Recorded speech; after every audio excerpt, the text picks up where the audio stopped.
नमस्कार दोस्तों, स्वागत है आपका हमारे चैनल PYQ क्लासेज पर। दोस्तों, आज हम बात करेंगे यूपी पुलिस जीएस पेपर 2024 के बारे में, जो 17 फरवरी के सेकंड शिफ्ट में पूछे गए थे। तो आइए देखते हैं जीएस के कैसे कैसे प्रश्न इस शिफ्ट में पूछे गए थे। उससे पहले दोस्तों, अगर आप हमारे चैनल पर नए हैं तो इस चैनल को प्लीज़ सब्सक्राइब कर दीजिएगा, और अगर वीडियो अच्छा लगे तो वीडियो को लाइक कीजिएगा। तो आइए चलते हैं प्रश्नों की तरफ। पहला प्रश्न है, गोदान निम्नलिखित में से किस प्रसिद्ध लेखक द्वारा लिखा गया उपन्यास है? इसमें ऑप्शन आपके सामने है। Option A Jaishankar Prasad, option B Suryakant Tripathi, option C Makhanlal Chaturvedi, या फिर ऑप्शन डी मुंशी प्रेमचंद। तो इसका सही जवाब है ऑप्शन डी मुंशी प्रेमचंद। मुंशी प्रेमचंद जी के द्वारा गोदान उपन्यास की रचना की गई थी। आइए चलते हैं अगले प्रश्न पर। अगला प्रश्न है, निम्नलिखित में से कौन सा भारत का सर्वोच्च नागरिक पुरस्कार है? इसमें ऑप्शन था। Option a Bharat Ratna, option b Padma Bhushan, option c Padma Vibhushan, या फिर ऑप्शन डी पद्म श्री। तो इसका सही जवाब है ऑप्शन ए भारत रत्न। भारत का सर्वोच्च नागरिक पुरस्कार भारत रत्न है। आइए चलते हैं अगले प्रश्न पर। अगला प्रश्न है, निम्नलिखित में से किस दिन को भारत में संविधान दिवस के रूप में मनाया जाता है? इसमें ऑप्शन आपके सामने है। ऑप्शन ए 15 अगस्त, ऑप्शन बी 26 जनवरी, ऑप्शन सी 26 नवंबर, या फिर ऑप्शन डी 30 दिसंबर। तो इसका सही जवाब है ऑप्शन सी 26 नवंबर। 26 नवंबर को संविधान दिवस के रूप में मनाया जाता है। आइए चलते हैं अगले प्रश्न पर। अगला प्रश्न है, निम्नलिखित में से किसमें लैक्टिक एसिड होता है? ऑप्शन आपके सामने। ऑप्शन ए दही, ऑप्शन बी सिरका, ऑप्शन डी पालक, या फिर ऑप्शन डी इमली। तो इसका सही जवाब है ऑप्शन ए दही। दही में लैक्टिक एसिड होता है। आइए चलते हैं अगले प्रश्न पर। अगला प्रश्न है, गुड़ी पड़वा निम्नलिखित में से किस राज्य का बसंत समय का त्यौहार है?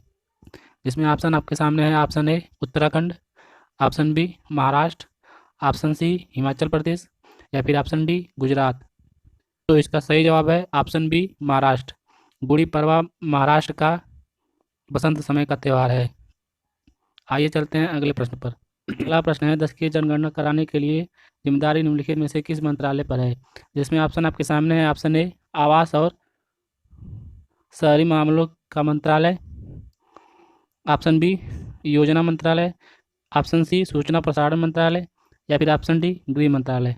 तो इसका सही जवाब है ऑप्शन डी गृह मंत्रालय। जनगणना गृह मंत्रालय के अंतर्गत आता है। तो आइए चलते हैं अगले प्रश्न पर। अगला प्रश्न है, राष्ट्रीय मानवाधिकार आयोग का मुख्यालय निम्नलिखित में से कहाँ स्थित है?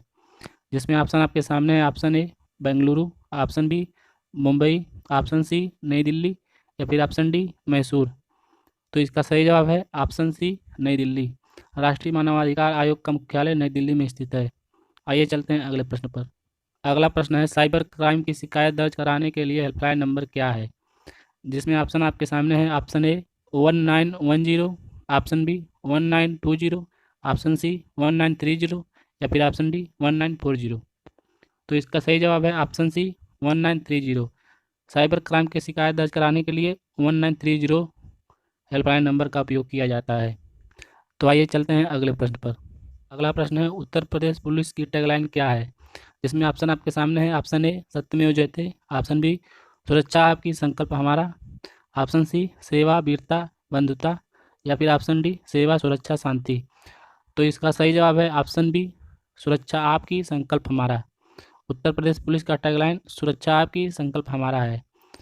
आइए चलते हैं अगले प्रश्न पर। अगला प्रश्न है, आर्यभट्ट परीक्षण विज्ञान अनुसंधान संस्थान उत्तराखंड राज्य के निम्नलिखित में से किस जिले में स्थित है? जिसमें ऑप्शन आपके सामने है। Option a Almora, option b Panchawat, option c Nainital, या फिर ऑप्शन डी चमोली। तो इसका सही जवाब है ऑप्शन सी नैनीताल। आर्यभट्ट परीक्षण विज्ञान अनुसंधान संस्थान उत्तराखंड के नैनीताल जिले में स्थित है। आइए चलते हैं अगले प्रश्न पर। दोस्तों, हम आपको बताते हैं कि ये सभी प्रश्न उत्तर प्रदेश पुलिस 2024 के 17 फरवरी के सेकंड शिफ्ट में पूछे गए सवाल हैं। अगला सवाल है, G20 का पूरा रूप क्या है? जिसमें ऑप्शन आपके सामने है। Option A group of 20, option B gathering of 20, option option C grand 20, या फिर ऑप्शन डी ग्लोरी ऑफ 20। तो इसका सही जवाब है option A group of 20। G20 को ग्रुप ऑफ 20 के नाम से भी जाना जाता है। आइए चलते हैं अगले प्रश्न पर। अगला प्रश्न है, भारत का सबसे बड़ा अंतर विभागीय अभिसरण कार्यक्रम ऑपरेशन कायाकल्प निम्नलिखित में से किस राज्य की सरकार द्वारा शुरू किया गया है? इसमें ऑप्शन आपके सामने है। Option A Himachal Pradesh, option B Uttar Pradesh, option C Gujarat या फिर ऑप्शन डी महाराष्ट्र। तो इसका सही जवाब है ऑप्शन बी उत्तर प्रदेश। ऑपरेशन कायाकल्प उत्तर प्रदेश सरकार द्वारा शुरू किया गया है। आइए चलते हैं अगले प्रश्न पर। अगला क्वेश्चन है, भारत में राष्ट्रव्यापी जीएसटी का विचार सबसे पहले निम्नलिखित में से किसके द्वारा प्रस्तावित किया गया था? जिसमें ऑप्शन आपके सामने है। Option A Kelkar task force, option B C Rangarajan समिति, ऑप्शन सी बेसूल समिति या फिर ऑप्शन डी रेखी समिति। तो इसका सही जवाब है option A Kelkar task force. GST का विचार सर्वप्रथम केलकर केलकर टास्क फोर्स द्वारा प्रस्तावित किया गया था। आइए चलते हैं अगले प्रश्न पर। अगला प्रश्न है, भारत का निम्नलिखित में से कौन सा पड़ोसी देश भारत के साथ भूमि साझा नहीं करता है? इसमें ऑप्शन आपके सामने है। Option A Myanmar, option B Nepal, option C Bhutan या फिर ऑप्शन डी मालदीव। तो इसका सही जवाब है ऑप्शन डी मालदीव। मालदीव देश भारत के साथ भूमि साझा नहीं करता। तो आइए चलते हैं अगले प्रश्न पर। अगला प्रश्न है, टोक्यो एशिया के निम्नलिखित में से किस देश की राजधानी है? जिसमें ऑप्शन आपके सामने है। Option A Thailand, option B चीन, ऑप्शन सी जापान या फिर ऑप्शन डी बाली। तो इसका सही जवाब है option C Japan. Tokyo Japan की राजधानी है। आइए चलते हैं अगले प्रश्न पर। अगला प्रश्न है, संयुक्त राज्य अमेरिका में स्थित ग्रांड कैनियन निम्नलिखित में से किस नदी द्वारा निर्मित किया गया था? जिसमें ऑप्शन आपके सामने है। Option A Hudson, option B Colorado, option C Columbia या फिर ऑप्शन डी यूकॉन। तो इसका सही जवाब है ऑप्शन बी कोलोराडो। आइए चलते हैं अगले प्रश्न पर। अगला प्रश्न है, नर्मदा निम्नलिखित में से किसमें मिलती है? जिसमें ऑप्शन आपके सामने है। Option a Arab Sagar, option b Prashant Mahasagar, option सी हिंद महासागर या फिर ऑप्शन डी बंगाल की खाड़ी। तो इसका सही जवाब है ऑप्शन ए अरब सागर। नर्मदा अरब सागर में जाकर मिलती है। तो आइए चलते हैं अगले प्रश्न पर। अगला प्रश्न है, उनके गीतों के नाम बताइए जो राधा और कृष्ण के दिव्य प्रेम का गुणगान करते हैं और विशेष रूप से ब्रज में लोकप्रिय हैं। इसमें ऑप्शन आपके सामने है। Option A Khayal, option B Charkula, option C Kajri या फिर ऑप्शन डी रसिया। तो इसका सही जवाब है ऑप्शन डी रसिया। आइए चलते हैं अगले प्रश्न पर। अगला प्रश्न है, वस्त्र मंत्रालय निम्नलिखित में से किसका उत्पादन करने वाले किसानों की सुविधा के लिए पॉट मिथ एप्लीकेशन लॉन्च किया है? जिसमें ऑप्शन आपके सामने। ऑप्शन ए जूट पटसन, ऑप्शन बी कपास, ऑप्शन सी रेशम या फिर ऑप्शन डी ऊन। तो इसका सही जवाब है ऑप्शन ए जूट पटसन। वस्त्र मंत्रालय जूट के लिए पॉट मिथ एप्लीकेशन लॉन्च किया है। तो आइए चलते हैं अगले प्रश्न पर। अगला प्रश्न है, थंका निम्नलिखित में से किस राज्य के सबसे लोकप्रिय कला शैली है? जिसमें ऑप्शन आपके सामने। Option A Bihar, option B Paschim Bangal, option C Sikkim या फिर ऑप्शन डी उड़ीसा। तो इसका सही जवाब है ऑप्शन सी सिक्किम। थांगका सिक्किम राज्य का लोकप्रिय कला शैली है। आइए चलते हैं अगले प्रश्न पर। अगला प्रश्न है, निम्नलिखित में से किसने संविधान के प्रत्येक पृष्ठ के किनारे डिजाइन किया था और उसे कलाकृतियों से सजाया था? जिसमें ऑप्शन आपके सामने। ऑप्शन ए Shri Nandlal Bose, option B Shri Prem Behari Narayan Raizada, option सी श्री सैयद हैदर अली या फिर ऑप्शन डी श्री जयमनी राय। तो इसका सही जवाब है ऑप्शन ए श्री नंदलाल बोस। श्री नंदलाल बोस जी के द्वारा संविधान के प्रत्येक पृष्ठ के किनारे डिजाइन किया गया था। आइए चलते हैं अगले प्रश्न पर। अगला प्रश्न है, 2016 के विमुद्रीकरण के समय निम्नलिखित में से कौन भारतीय प्रधानमंत्री थे? जिसमें ऑप्शन आपके सामने है। ऑप्शन ए Shri Narendra Modi, option B Shri Manmohan Singh, option सी श्री अटल बिहारी वाजपेयी या फिर ऑप्शन डी श्री एल के आडवाणी। तो इसका सही जवाब है ऑप्शन ए श्री नरेंद्र मोदी।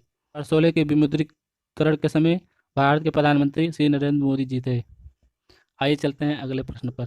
अगला प्रश्न है, प्रभावती गुप्त गुप्त साम्राज्य के निम्नलिखित में से किस शासक की बेटी थी? जिसमें ऑप्शन आपके सामने है। Option A Kumaragupta, option B Samudragupta, option C Chandragupta द्वितीय या फिर ऑप्शन डी स्कंदगुप्त। तो इसका सही जवाब है ऑप्शन सी चंद्रगुप्त द्वितीय। प्रभावती गुप्त चंद्रगुप्त द्वितीय की बेटी थी। आइए चलते हैं अगले प्रश्न पर। अगला प्रश्न है, ऐसी अर्थव्यवस्था जिसमें निजी क्षेत्र और सरकार दोनों हो निम्नलिखित में से क्या कहलाती है? जिसमें ऑप्शन आपके सामने है। ऑप्शन ए आउटकास्ट अर्थव्यवस्था, ऑप्शन बी हाइब्रिड अर्थव्यवस्था, ऑप्शन सी मर्ज अर्थव्यवस्था, ऑप्शन डी मिश्रित अर्थव्यवस्था। तो इसका सही जवाब है ऑप्शन डी मिश्रित अर्थव्यवस्था। ऐसी अर्थव्यवस्था जिसमें निजी और सरकार दोनों शामिल हो मिश्रित अर्थव्यवस्था कहलाती है। आइए चलते हैं अगले प्रश्न पर। अगला प्रश्न है, भारतीय राष्ट्रीय आंदोलन की निम्नलिखित में से किस घटना के बाद रविंद्रनाथ टैगोर ने अपना दर्द और गुस्सा व्यक्त किया और अपनी नाइटहुड का त्याग कर दिया था? ऑप्शन आपके सामने है। ऑप्शन ए, जलियांवाला बाग नरसंहार। ऑप्शन बी, लाला लाजपत राय पर पुलिस का लाठीचार्ज। ऑप्शन सी, बंगाल का विभाजन। ऑप्शन डी, कोमागाटा मारू हादसा। तो इसका सही जवाब है ऑप्शन ए, जलियांवाला बाग नरसंहार। जलियांवाला बाग नरसंहार के बाद रविन्द्रनाथ टैगोर जी ने अपनी नाइटहुड की उपाधि का त्याग कर दिया था। आइए चलते हैं अगले प्रश्न पर। अगला प्रश्न है, नीली क्रांति निम्नलिखित में से किससे संबंधित है? जिसमें ऑप्शन आपके सामने है। ऑप्शन ए, कपास उत्पादन। ऑप्शन बी, डेयरी उत्पादन। ऑप्शन सी, मत्स्य पालन उत्पादन। या फिर ऑप्शन डी, जल प्रदूषण। तो इसका सही जवाब है ऑप्शन सी, मत्स्य पालन उत्पादन। नीली क्रांति मत्स्य पालन से संबंधित है। आइए चलते हैं अगले प्रश्न पर। अगला प्रश्न है, निम्नलिखित में से किस एप्लीकेशन का उद्देश्य नागरिक के डिजिटल दस्तावेज वॉलेट में प्रमाणित डिजिटल दस्तावेजों तक पहुंच प्रदान करके नागरिकों का डिजिटल सशक्तिकरण करना है? जिसमें ऑप्शन आपके सामने है। ऑप्शन ए, मतदाता helpline. Option B, digi locker. Option C, उमंग। या फिर ऑप्शन डी, पीएमओ इंडिया। तो इसका सही जवाब है ऑप्शन बी, डिजी लॉकर। आइए चलते हैं अगले प्रश्न पर। अगला प्रश्न है, हाल ही में उत्तर प्रदेश के निम्नलिखित में से किस जिले में प्रथम पूर्ण बालिका सैनिक स्कूल का उद्घाटन किया गया? जिसमें ऑप्शन आपके सामने है। Option A, Mathura. Option B, Lucknow. Option C, Agra. या फिर ऑप्शन डी, कानपुर। तो इसका सही जवाब है ऑप्शन ए, मथुरा। मथुरा में प्रथम पूर्ण बालिका सैनिक स्कूल का उद्घाटन किया गया। आइए चलते हैं अगले प्रश्न पर। अगला प्रश्न है, निम्नलिखित में से किस बैंक ने रुपे नेटवर्क पर भारत का पहला कॉर्पोरेट कार्ड लॉन्च किया है? इसमें ऑप्शन आपके सामने है। Option a, ICICI bank. Option b, Bharatiya state bank. Option c, Canara bank. या फिर ऑप्शन डी, इंडसइंड बैंक। तो इसका सही जवाब है option D, IndusInd bank. IndusInd bank द्वारा रुपे नेटवर्क पर भारत का पहला कॉर्पोरेट कार्ड लॉन्च किया गया। आइए चलते हैं अगले प्रश्न पर। अगला प्रश्न है, निम्नलिखित में से कौन टाटा स्टील लिमिटेड के संस्थापक थे? जिसमें ऑप्शन आपके सामने है। Option a, sir Nowroji Tata. Option b, sir Jamshed ji Nusserwan ji Tata. Option c, sir Dorabji Tata. Option d, sir Naval Tata. तो इसका सही जवाब है option b, sir Jamshed ji Nusserwan ji Tata. Tata steel limited के संस्थापक सर जमशेद जी नुसरवान जी टाटा हैं। आइए चलते हैं अगले प्रश्न पर। अगला प्रश्न है, उत्तर प्रदेश राजस्व संहिता 2006 के अनुसार राज्य सरकार प्रत्येक जिले में कितने कलेक्टर नियुक्त करेगी? तो इसका सही जवाब है ऑप्शन ए, एक। उत्तर प्रदेश राजस्व संहिता 2006 के अनुसार राज्य सरकार प्रत्येक जिले में एक कलेक्टर नियुक्त करेगी। आइए चलते हैं अगले प्रश्न पर। अगला प्रश्न, वर्तमान में इलाहाबाद उच्च न्यायालय में न्यायाधीशों की स्वीकृत संख्या कितनी है? इसमें ऑप्शन आपके सामने है। Option A, 180। Option B, 170। Option C, 160। या फिर ऑप्शन डी, 150। तो इसका सही जवाब है ऑप्शन सी, 160। वर्तमान में इलाहाबाद उच्च न्यायालय में न्यायाधीशों की स्वीकृत संख्या 160 है। आइए चलते हैं अगले प्रश्न पर। अगला प्रश्न है, भारत के स्वतंत्रता के बाद उत्तर प्रदेश राज्य के पहले मुख्यमंत्री निम्नलिखित में से कौन थे? जिसमें ऑप्शन आपके सामने है। ऑप्शन ए, Shri Govind Vallabh Pant. Option B, Shri Kalyan Singh. Option सी, श्री योगी आदित्यनाथ। या फिर option D, Shri M D Tiwari. तो इसका सही जवाब है ऑप्शन ए, श्री गोविंद वल्लभ पंत। भारत के स्वतंत्रता के बाद उत्तर प्रदेश राज्य के पहले मुख्यमंत्री श्री गोविंद वल्लभ पंत जी थे। आइए चलते हैं अगले प्रश्न पर। अगला प्रश्न है, यहाँ तो भारत के निम्नलिखित में से किस राज्य या केंद्र शासित प्रदेश में स्थित पहले जैव विविधता विरासत स्थल है? जिसमें ऑप्शन आपके सामने है। Option A, Himachal Pradesh. Option B, Ladakh. Option C, Uttarakhand. या फिर ऑप्शन डी, जम्मू कश्मीर। तो इसका सही जवाब है ऑप्शन बी, लद्दाख। यात्सो लद्दाख राज्य का पहला जैव विविधता विरासत स्थल है। आइए चलते हैं अगले प्रश्न पर। अगला प्रश्न है, निम्नलिखित में से कौन सी एक व्यापक और दूरदर्शी पहल है जिसका उद्देश्य उत्तर प्रदेश राज्य में महिलाओं की सुरक्षा, सलामती और आत्मनिर्भरता के लिए सशक्त बनाना है? जिसमें ऑप्शन आपके सामने है। Option A, mission Shakti. Option B, mission Vanita. Option C, mission Sunita. या फिर ऑप्शन डी, मिशन वामिनी। तो इसका सही जवाब है ऑप्शन ए, मिशन शक्ति। आइए चलते हैं अगले प्रश्न पर। अगला प्रश्न है, उत्तर प्रदेश की राज्य सीमा निम्नलिखित में से किस राज्य की सीमा को नहीं छूती? जिसमें ऑप्शन आपके सामने है। Option A, Telangana. Option B, Bihar. Option C, Uttarakhand. या फिर ऑप्शन डी, हरियाणा। तो इसका सही जवाब है ऑप्शन ए, तेलंगाना। तेलंगाना राज्य उत्तर प्रदेश के साथ सीमा साझा नहीं करती। आइए चलते हैं अगले प्रश्न पर। आज का अंतिम प्रश्न, दक्षिण भारत की सबसे ऊंची चोटी अन्नामुड़ी है। भारत की सबसे ऊंची चोटी अन्नामुड़ी है जो निम्नलिखित में से किस पर्वत श्रृंखला में स्थित है।